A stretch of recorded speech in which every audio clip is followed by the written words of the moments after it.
O río Ulla protagonizou as protestas contra Altri. Centos de embarcacións descenderon para pedir que non se agasalle o río e evitar así a contaminación que acabaría na ría da Arousa.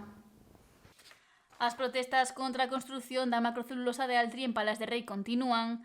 A última desenvolveuse esta fin de semana no propio río Ulla, un dos principais damnificados e finalmente se instala a macroplanta no municipio lugués.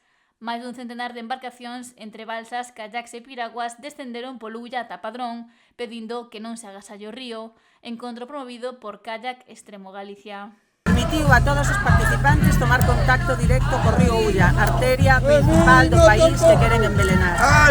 Cada vez somos máis grupos, organizacións, institucións e, sobre todo, galegas e galegos que, de xeito individual, posicionámonos firmemente en contra deste despropósito de proxecto chamado Gama. Conseguiremos, sen dúbida, que quen apoia e fornece a implantación da macrocelulosa no cerne de Galicia quede só ante o evidente rexeite de toda a poboación galega. Apunta que no expediente de impacto ambiental do proxecto obsérvase que múltiples organismos da Xunta recollían obxeccións ao mesmo, pero logo aceptaron os argumentos da empresa.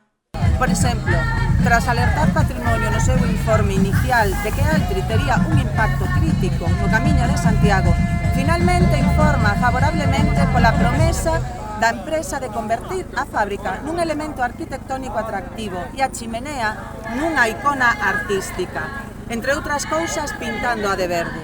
Só lles falta decir que a fábrica vai competir coa Catedral de Santiago como reclamo turístico. Coa instalación da macrocelulosa en Palas de Rei veríanse afectados municipios situados a centos de kilómetros, como serían os que viven do marisqueo na ría da Arousa pola chegada de contaminación a través do Ulla, algo no que insistiu a plataforma en defensa da ría da Arousa.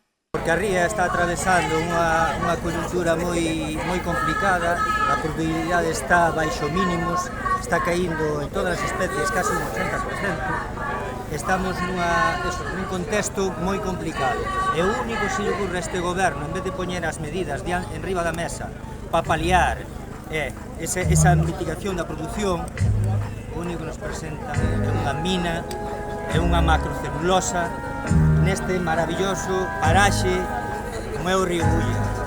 E ademais tratan o río como, non sei, como unha charquiña onde podes botar 65 toneladas diarias de produtos químicos. Nesta protesta tamén se concentraron en contra da reapertura da mina de cobre a ceo aberto de Touro o Pino. Para pôr de manifesto o noso rexeitamento a estes dous proxectos.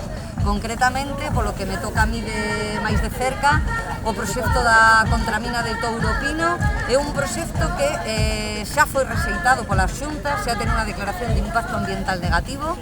Entendemos que non é lóxico nen de recibo que ese proxecto fora asumido a trámite, poderían telo rexeitado legalmente, pero a Xunta non só o admitiu a trámite, sino que declarou ao proxecto de interese estratégico. Estamos á espera da declaración de impacto ambiental e nós, pola nosa parte, esperamos coherencia da Xunta de Galicia.